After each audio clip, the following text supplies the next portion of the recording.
Dumitriu, and I'm an artist based in the UK, and I work with sculpture and textiles and multimedia and digital technology, and a lot with bacteria and infectious diseases and things like that. So I'm very interested in the issues around healthcare and science and public engagement of science and public understanding of science. Yes. So Anna, I know you for such a long time, but this is the first time we're seeing each other virtually. I know you've done so many installations on the pandemic, itself, besides all your work. But I would like to focus today mostly on shielding, because coming from India, this has been a huge thing, and sadly, even now. It's true even now. And I'm sure how sad it is. But let's talk about shielding. I have my questions here. I have to look at the questions. Tell us why you chose the title shielding. And the title itself is, of course, paradoxical to the theme of domestic violence. But the word shielding, it meant a lot to me. All our lives, when we are children, we are shielded by, as a girl, especially in Eastern countries. We are shielded by the father or the brother. I remember going to school and I was shielded by my older brother. Even when I was high school, I didn't like the fact that he was right behind me, cousin brother, and he was right behind me, but it's like a shielded feeling, And then this pandemic comes, and it's I don't know, it's very profound to me that you should think of this topic, at this point of time, where it's huge. So how did you think of the title? Well, the title itself, I should probably explain how the work looks to people that haven't seen. It's a series of hospital beds that are 3D printed, which are based on and inspired by the beds in the temporary hospitals in Wuhan at the start of the pandemic. And there they had this kind of, because it was such a rush to get everything ready, they had this kind of hodgepodge of different kind of styles of bedding and things like that on there. And they and so that was quite a striking image, this, and a very brightly coloured, which was kind of different to how you would expect such a thing to look, I think, over here, anyway, in the UK where I live. And then I was just before the pandemic, in fact, for sort of late last year, I was commissioned to make an artwork working with a charity in Brighton called Rise, who are a domestic violence charity for women in the city and beyond. It's a UK domestic violence charity, and they work a lot with homeless people as well, who are still in, although they don't have the traditional domestic setting, they're still subject to domestic violence. And so they work a lot with lots of different groups. And I was commissioned by something called Art Data Health, which was a research project organised by Aristeia Fotopoulou at the University of Brighton through a programme called Art Data Health, and funded by the AHRC. And so she approached me about making an artwork and commissioning me to make an artwork about this sort of health data, to work on health data with them. But then the pandemic came, and we were supposed to be doing workshops, working together and things like that. And the pandemic came, and all those kind of plans that we had went out the window because we couldn't work in the same way. And obviously the domestic violence charity was hugely pushed because they didn't have time to deal with an art commission, things like that, or come to my workshops. It's like, and the university actually cancelled all my workshops. It was before we had the lockdowns here. But the university cancelled the workshop because they said they didn't think it was safe enough. So we had this situation, and I was kind of, what are we going to do now? But I was starting to see this issue from stories coming in from all around the world of the huge increase in domestic violence, because women were being locked in or shut in with their violent partners, and Rise particularly work with women. Domestic violence is a broader topic, but I'm talking about women here because Rise specifically work with women. and they were locked in, kind of shut in with their violent or abusive partners, because domestic violence can take all sorts of forms and doesn't actually have to be physical violence. And so I started to collect the stories from around the world, and had a conversation with Aristea about this and this kind of data that and how we could progress the project. And so I ended up making kind of workshops with the charity, like as a video that they could do whenever they wanted. And then developing this piece with the data and thinking about the data that I was getting kind of through my social media feed that I was exploring. But the term shielding, and I don't know if this is something that came up in America, but this is the term they use about protecting the vulnerable population in the UK. Do they use the same term there? I don't think so. No. Yeah. So we had this whole thing where, I mean, it's probably different countries handle all these things really differently. But over here, because we have a national health service, so they have this thing where they can kind of oversee how how many beds are available here, there, and everywhere, and it's a national kind of system. Mm-hmm. They had these slogans about stay home, and protect the NHS was the slogan. It wasn't like don't catch COVID. It was protect the NHS. Yeah. And so the problem was, like, the older people, if they get it, they need hospitalization. And so they, or quite often they would need hospitalization. And so they didn't want the older people and the vulnerable people, i.e. people who are, immune compromised or things like that, or having cancer treatment. They didn't want them to catch COVID because otherwise our healthcare system couldn't cope. So they said, basically, you've got to stay home now and then they ended up staying home for like 6 months, basically. And they had like volunteers in place who would bring them their shopping and their prescriptions and stuff. And these people didn't go out for months. And this was called shielding. Yeah. So it's a kind of play on this idea of shielding the vulnerable from the pandemic. But how do you shield these women, or who's shielding these women when the charities are kind of being pushed even further? I mean, the government did put in more funding for domestic violence because it became a very pressing issue. It's a pressing issue around the world. They did put in more money for it, but it was this idea of this kind of paradox between the pandemic and the place of the women. And it's the idea of the temporary emergency hospital. It's not something. It was a very slow emergency kind of move for protecting women in domestic violence situations. So it was kind of playing with that, but also playing with this idea of.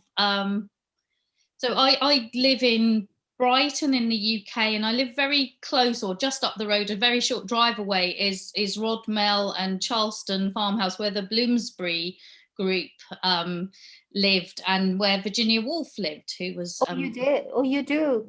Yeah. Oh my God. Oh. She's been my like idol since I was like, I don't know, 10, 11 years old. Mm-hmm. Into her. Like I like literally worship her. You would definitely like to come to visit Charleston Farmhouse. Oh my God, so lucky. Yeah, they it's actually quite an interesting place. So that's where her sister lived, Vanessa Bell, but and the Bloomsbury group used to kind of congregate at. But it's quite an amazing house. The old house is all still intact, and the garden and everything. The kind of the dining table they've hand painted and used to sit around is there. And if you want to donate lots of money to the gallery to keep it going, then you can sit and have tea there as well yourself. I think it's thousands of pounds to have a like tea party at their table. But they just got last year or just before, they finished doing up their gallery. They've got a brand new gallery now, and they have Vanessa Bell's famous women's tea set as well there, which is all the faces of famous women. So they have this like gallery that's kind of quite LGBTQ influenced gallery, like the themes in the house. So they have shows around like Orlando. They had a show all about Orlando and in contemporary art and things. So it's a very interesting kind of place. But So we lived pretty near there. And I was very interested in kind of Virginia Woolf's famous essay, A Room of One's Own, where she talks about how, for a woman to kind of thrive, or to be a writer, I think specifically in her stuff, is you need a room of one's own, a room of your own with a lock on the door and an income of £5 a year. I think she sort of mentions in the thing, but she goes into a lot of it about the role of women in history, where they're paradoxically considered a goddess, but in reality kind of more like a rag doll or something, tossed around and beaten and married off by her father, or that sort of thing. So it's like, so I was interested in that, and this idea of the room of one's own. And then the workshops that I wanted to do for the Rise charity, I wanted to talk about, I didn't want to do something that was really depressing. It was quite the early days of the lockdown, and I didn't really want to take anybody into anything grittier than, what they were facing. So I had this idea about creating like the ideal room of your own. So we made a kind of like I did a video where I showed them how to make a little room and decorate it with furniture and plan it, but you could also take it into the idea of making a safe space for yourself and or for others, or the ideal safe space. But it could be something you could do with the kids around the dining table or something as a little fun craft project one afternoon. So that was the idea of the workshop. So they were making those, and that was kind of feeding into the idea. And then thinking about like the feminine handicrafts and that sort of side of it, because I work a lot with natural dyes that are used in medicine. So I was kind of inspired in using those in the piece. So the bedding's dyed with madder and turmeric and walnut, which are all dyes that have been used in medicine. And then the embroidery kind of references this. And in the future, what I would like to do, when it's actually, because it's been set up and displayed, and we were going to have a show, but then that got cancelled because of health and safety stuff, because it was linked to the university, who are kind of slightly more cautious than the actual rules that were out at that time, because it was allowed, but the university was a bit cautious on that because they have their own legal kind of frameworks. And so we had it all set up beautifully in this amazing space called the Regency Townhouse in Brighton, which is an old Regency house. So what you probably don't know about the city of Brighton is that it was founded by the Prince Regent, who became King George IV, who was a complete party animal. And he built a palace in Brighton, which is Indian on the outside. It's an Indian palace on the outside and Chinese on the inside. And it's still here. It's very, very opulent, crazy building. And you can visit as a tourist attraction. So in this kind of weird city.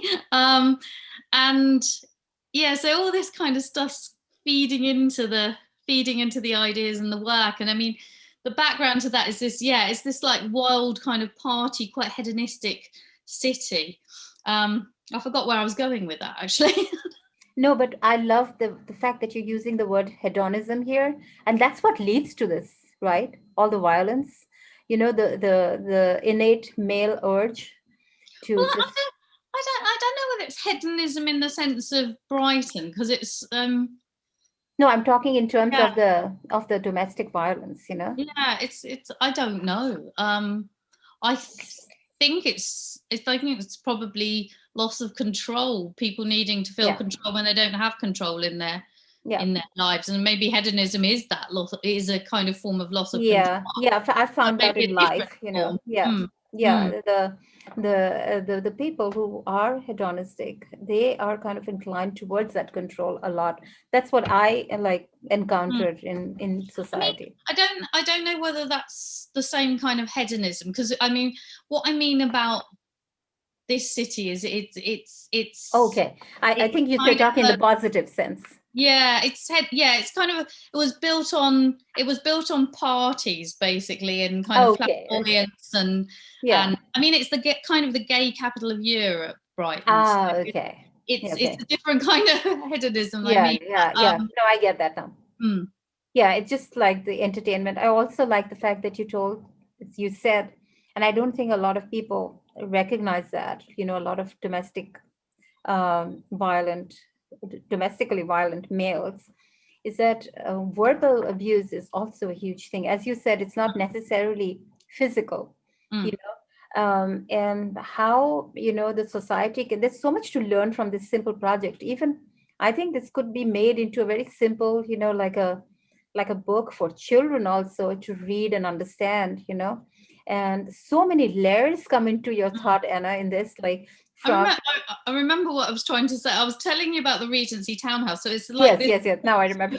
From this period, they've doing up this townhouse as if it was from the time, and it's one of the authentic houses that was built back in the Prince Regent's era, and so we set up the work there in this, it's amazing space, and it's still crumbling, but so it had this, Okay. so we set it up in the kitchen space of the Regency townhouse. So there's this so-called domestic cozy space, but the walls are all crumbling and it's kind of falling down, and So the picture that I see on your website, is that what you're talking about? yeah, it's the kitchen Oh, of so the I thought you Regency. just made it.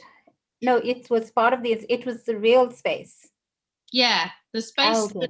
Yeah, so it's the actual kitchen space of the Regency townhouse. So this would have been sort of the center of the sort of family home, I guess. Well, the servants' area probably in that time, but it just seemed kind of appropriate to have it in a kitchen space and this domestic sense of it. But the way it's kind of crumbling and decaying because they haven't done the refurbishment yet on this space, so it's got this beautiful kind of crumbling appearance, which was really nice. And so the dream, what I wanted to do was have people from the charity come and do a workshop with me in the space, was the original dream, and that they would make and embroider some of the bedding for the beds. And I would like to do that in future, is like make more beds or replace the bedding on these beds, to have them made by women in kind of conversation workshop settings, kind of, so we can sort of talk and have a dialogue about all this stuff.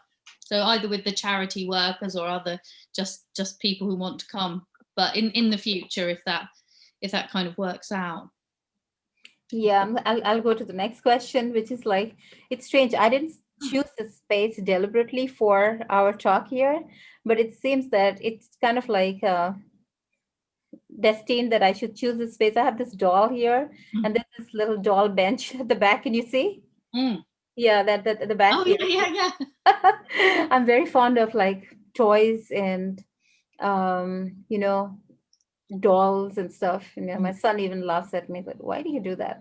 So Ibsen's doll's house becomes an inextricable part of your metaphor, and I would like to know, how did you think of the little doll beds? How did you come about that? Like, what made you think of it? Well, I wanted to reference these Wuhan hospital beds, and kind of, Okay. I got as far as I could with the scale of it, but with more funding and stuff, I would love to have like loads of beds, so they were just reaching out like huge, like in a huge space. They're about, I don't know, about that long, because they're not very big.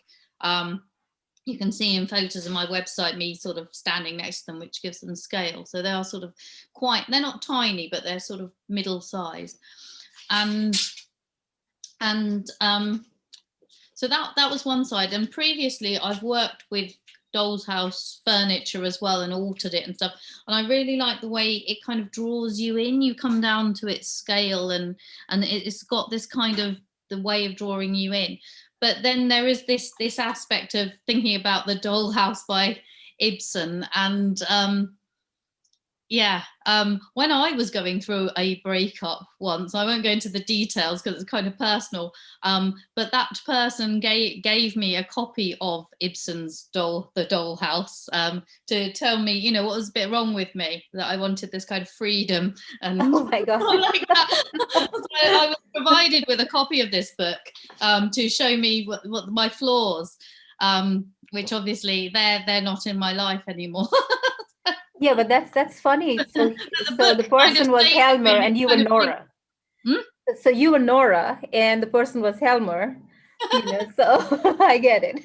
In his metaphor, anyway. That's amazing that you should like bring in this and be able to fit this in a universal fashion. This is so beautiful. So with that, you can. He wasn't. There was a little bit of this kind of abusiveness in the relationship, and that's why when I'm thinking about the things they're saying, well, this sort of controlling behavior or this sort of controlling behavior, and I go, oh, I sort of recognize that. I think it's kind of inherent in a lot of relationships, actually. Absolutely. It's a scale, isn't it? Is when it becomes Yes. pathological. But yeah, so you can sort of recognize things in your own kind of in your own history as well. Any woman, I think, would. Yeah, and yeah, I'm going to read out a few lines from Helmer, and I think you'll relate with it. Where Helmer says, "Very soon you won't need me to assure you that I have forgiven you. You will feel yourself the certainty that I have done so. Can you suppose I should ever think of such a thing as repudiating you or even reproaching you? You have no idea what a true man's heart is like, Nora." That is so funny. And then in the end, he says about the bed, he says, "So you shall be for me after this, my little scared, helpless darling." You are in no way helpless, Anna. Have no anxiety about anything, Nora. Only be frank and open with me. I think you're very frank and open with the whole world now. And I will serve as will and conscience both to you. What is this? Not gone to bed? Have you changed your things? Well, you made so many beds. So it's funny, that you should say this. Um, Now let's come to the other part. That's the most important part of your installation, about the impregnation of the virus itself. Can you So just, it's yeah. not strictly the virus itself; it's the RNA. It's an Okay. RNA construct of the virus, which was grown on a plasmid in 4 parts. Oh my God. So it's not the actual virus; it's only the RNA, and Okay. it's not actually from a live virus, but the RNA was grown on a plasmid, which is a kind of ring of DNA that grows inside bacteria. So it's completely safe. It's sterile. It's non-infectious. It's just the information in split up parts of the virus, but not the infectious parts, not this spike protein or these sorts of things. Just the instructions to create it, if you like. That's what kind of the RNA of the virus is. So And I worked with what's the full form of the RNA? What's the full form of RNA? I'm bad in biology. It's ribonucleic acid. So instead of DNA, it's deoxyribonucleic Oh, acid. okay. RNA is ribonucleic acid. So viruses, well, some viruses are RNA, not DNA. So it's just the RNA, the instruction book of the virus, if you like, but none of the stuff. And it's not the real virus. It's not from the real virus. It's something that they're using in research. I worked with Jane Freeman and Inez Mora at the University of Leeds, who are studying this. I've worked with Jane a lot in the past, and she really appreciated the idea behind the artwork and put me in touch with Inez, and they were working together. And they're actually looking for SARS-CoV-2 RNA in sewage water. Because if you want to know if your country or your city is completely free of the virus, or if it's present in a city at a certain level or something like that, they could look at the sewage water. Rather than testing all the people, you can just look at the sewage water and see if it's present there. So they were very interested in that, and I was able to benefit from their research work that they're undertaking at Leeds, University of Leeds, to add this important layer in the work, because there's a whole thing in my work of incorporating these kind of invisible elements of DNA, usually like, for instance, Yersinia pestis DNA, which causes plague, is in my plague dress. Completely safe. It was taken from I extracted it from killed plague in the lab. with the scientists on hand, and also tuberculosis DNA I've worked with. And then I wanted to add that layer into this work. So it's got these kind of three sides to it. It's got the data of Rise and this story of Virginia Woolf's kind of that kind of idea, this temporary hospital thing, and the idea of shielding the vulnerable or not shielding the vulnerable. Who are we shielding or not? And this side of the spread across it, which it is, it's the DNA has been spread across the beds, the RNA has been spread across the bed, is this shadow of the pandemic. Also, when I look at the installation, the rows of the tiny beds, and as you said previously, when we were talking, that you have to give a close look. The fact that you have to give a close look to these miniature beds, it means a lot, and it's something that in society we are ignoring a lot. It went under the covers, but I think in a way, the pandemic is helping these problems come to the surface, and those who had to get over with their relationships, they did.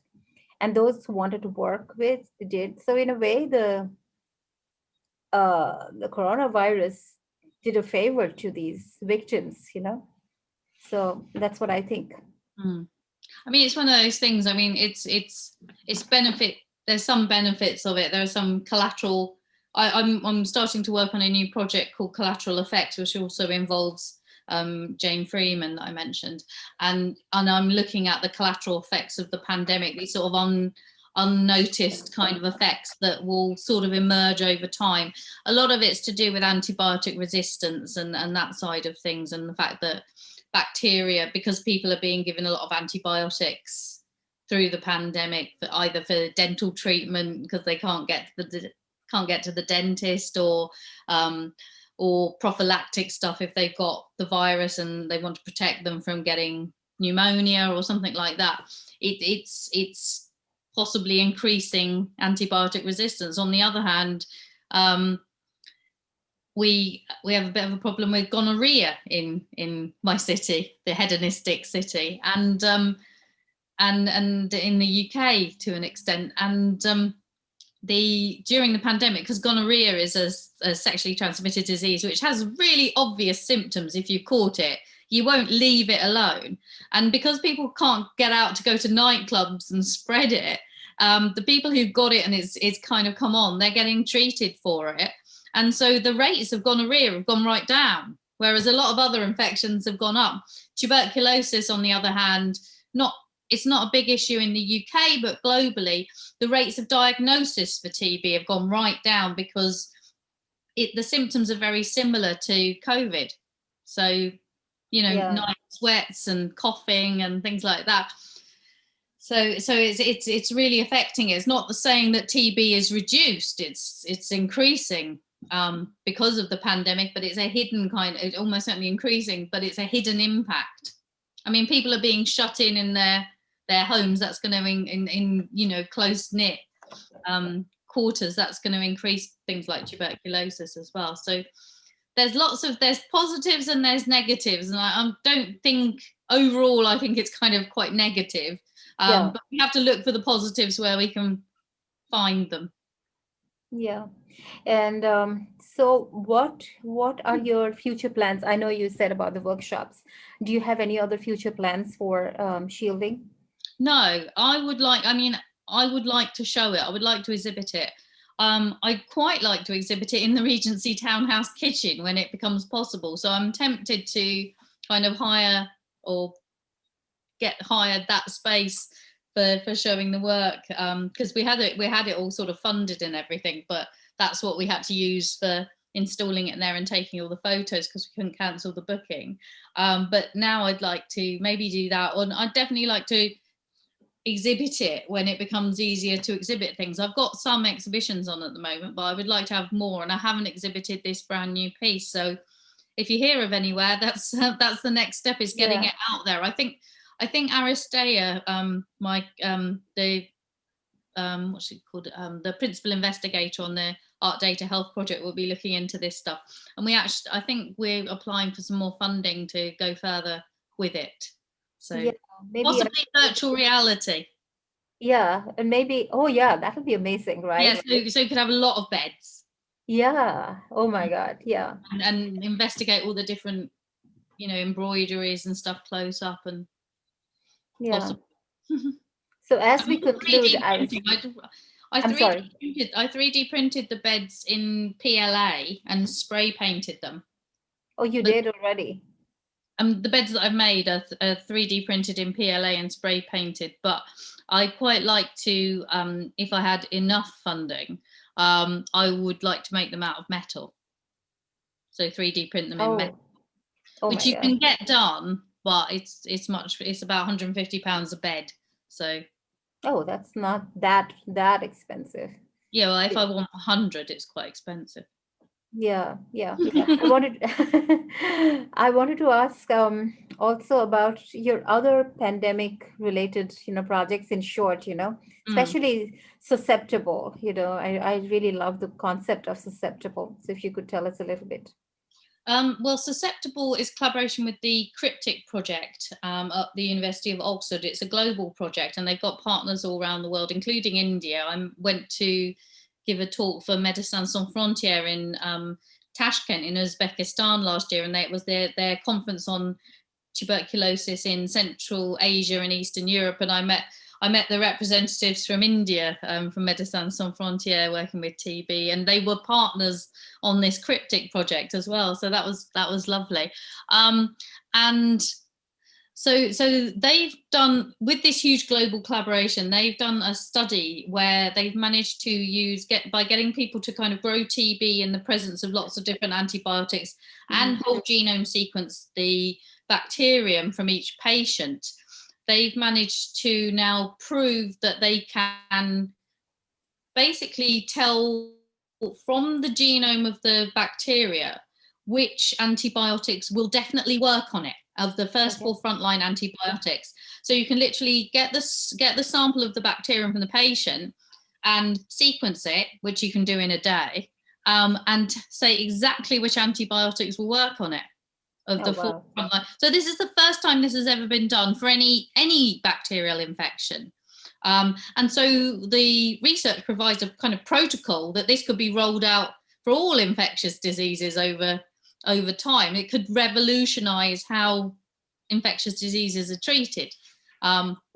So it's very important research, and obviously the public don't really get access to this. So we've made an installation working with Alex May, and each of the little, it's the way I would like to exhibit it. It hasn't been exhibited in this way yet.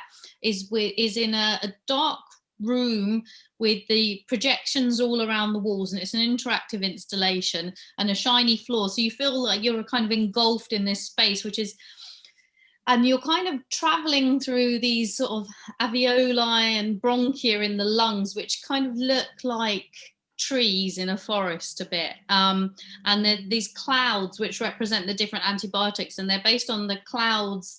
They're based on the colors of the antibiotics, sometimes either as a drug or how they look, or the kind of, like rivampicin, for instance, causes people to cry orange tears. So that's represented by the orange cloud in it.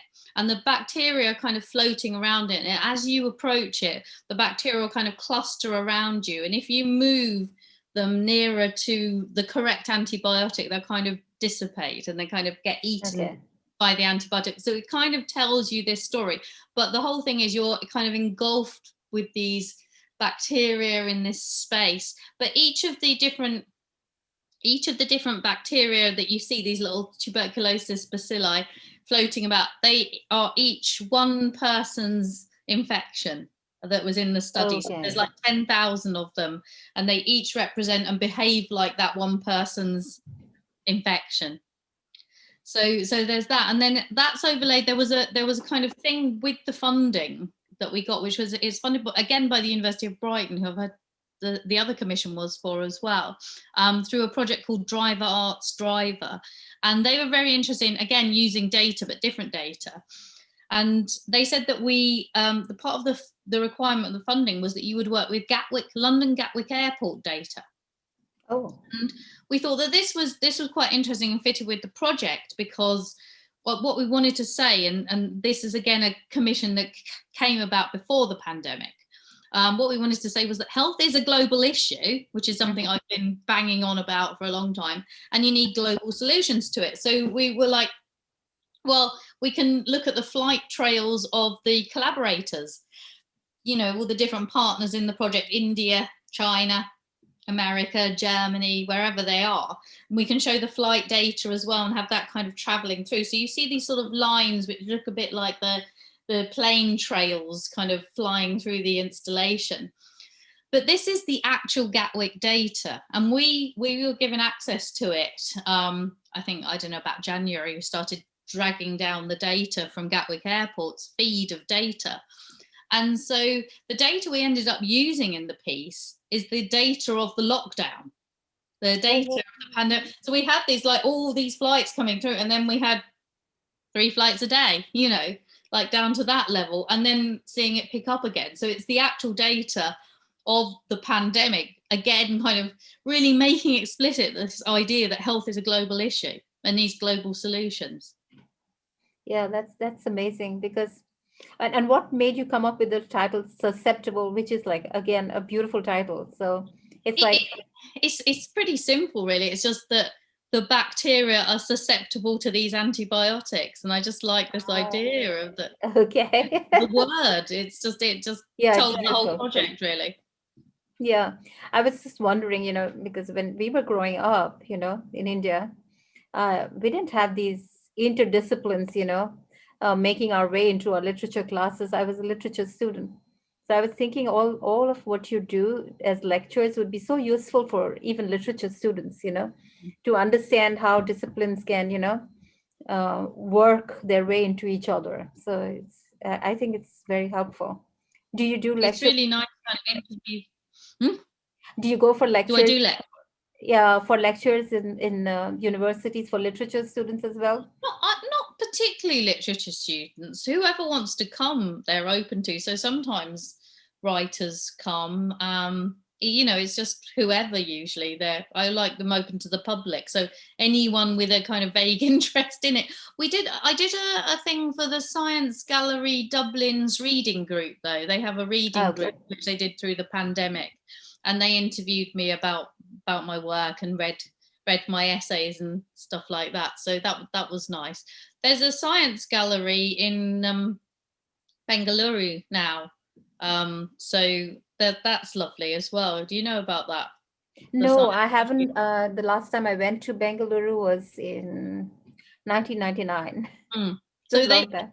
they've got, so there's an international science gallery network, and they have these. There's one in London. There's one in Detroit, in the States. I think they're looking at opening maybe another one.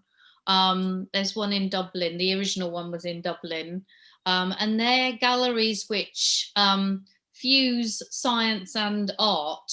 And so that they show art that's inspired by science, with the view to telling the stories around science and kind of societal and cultural issues.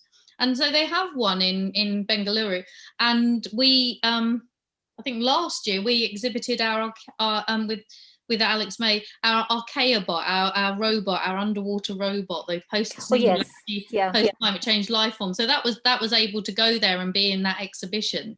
Unfortunately, we couldn't go. We were busy with something else at the time, but it was nice to have the art there. And one day, yeah. So, any concluding thoughts about your installations on the pandemic, like, or any future plans of more? Well, I've done during the lockdown, the first lockdown, I've made this big piece in the past, which is an ongoing piece and a collaborative piece called Ex Voto, which are a series of kind of votives like you see in Greek churches, and they're all about antibiotic resistance and microbiology and issues in microbiology and infectious disease, particularly antibiotic resistance and using antibiotics or working with antibiotics. And then they're all hung on ribbons which tell the story. So some are hung on ribbons dyed with early antibiotics that are colourful, something called Prontosil, which is a kind of precursor bacteriostatic drug that predates penicillin. Some are dyed with streptomyces bacteria that create antibiotics, and they sort of dyed the silk purple. So they're all hung on these ribbons, and you can kind of walk under them. And so during the first lockdown, I decided to do a series of just myself lockdown votives. So I made one per day during the lockdown. Which have all sorts of ridiculous things that are in the news here. We have this like 100-year-old man called Captain Tom who decided to do laps of his garden with a Zimmer frame and raise money for the National Health Service charities. And so there's one of him. And then I don't know if you had this, but we had a huge rush on toilet rolls. This was the thing. Like everyone thought, it's not that oh my God, COVID, but the Don't toilet roll, the great toilet roll wars. So I've drawn one that's a toilet roll, and I've got ones that are based on like vaccines or swabs and all sorts of ridiculous things as well, really silly things that we were kind of hearing about. Like one of my friends caught COVID in France, and she had lots of dreams about snakes, and so she gave me an idea that I should draw one about the snake she dreamt about when she had COVID. Another one of my friends caught COVID in the very early days of the lockdown in Italy, and she caught this in a what she says is a very silly way, because she was being very careful. She came from Canada and went to Italy, and she had been very, very careful. And then there was this lady who was quite outgoing in the neighborhood who was going to visit a lot of people, and she came and knocked on her door, and she said, "Oh, why don't I come in and have a coffee with you?" And then came in and had a coffee, and my poor friend caught it, and this woman had gone around and infected a lot of people in the village. So she caught it from this stupid cup of coffee, and she'd actually, because she said, I hadn't had a coffee with anyone for ages because I was being so careful. So I took a photo of the coffee cups. And so she sent me the photo of the coffee cups that when she caught COVID. And so I kind of made these into another votive. So the story of the votive, and votives can be kind of a wish or a prayer or giving thanks or commemorating something. In this case, it's commemorating this moment.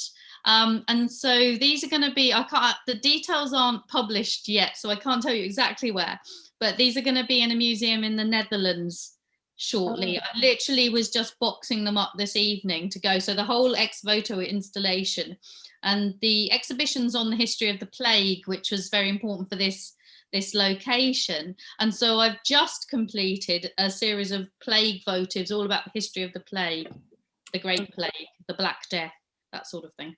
So we've got all the ones that I've made previously with lots of different stories around antibiotics and with all these different things.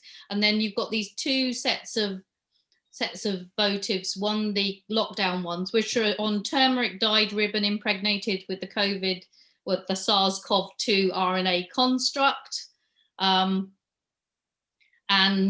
the plague votives, which are on walnut dyed silk, which was an ancient treatment for plague suggested by Culpeper, the famous herbalist, and that's impregnated with the extracted DNA of plague from killed Yersinia pestis. And the idea is this will be hung in the gallery, and you'll be able to kind of walk under them, I think. Oh my God! Confront these things. Yeah, before we conclude, I want to know what you're wearing there in your pendant. Is that something you made? No, it's just something I treated myself to in the lockdown. The hand with an eye. Yeah, I thought it's one of your the tooth jewelry that you're making. No, yeah. Well, no, it's not. These, I did a series of, there's the kind of the 3D printed things based on the Birmingham Dental Hospital collection. But no, this is just a thing that appealed to me. I like it's beautiful with eyes on, sort of the Hamza or Hand of Fatima type sign. I don't know what. It's supposed to ward off. It's supposed to ward off bad things. So I wear it to ward off bad things. Yeah. No, the evil eye or something. Mm. Yeah. So, so it was very nice talking to you and seeing you finally. Thank you for asking me. Thank you. Yeah, and hope to hear from you again. And we'll see you soon. Thank you so much. Thank you. Thank you. Bye. Bye. Bye.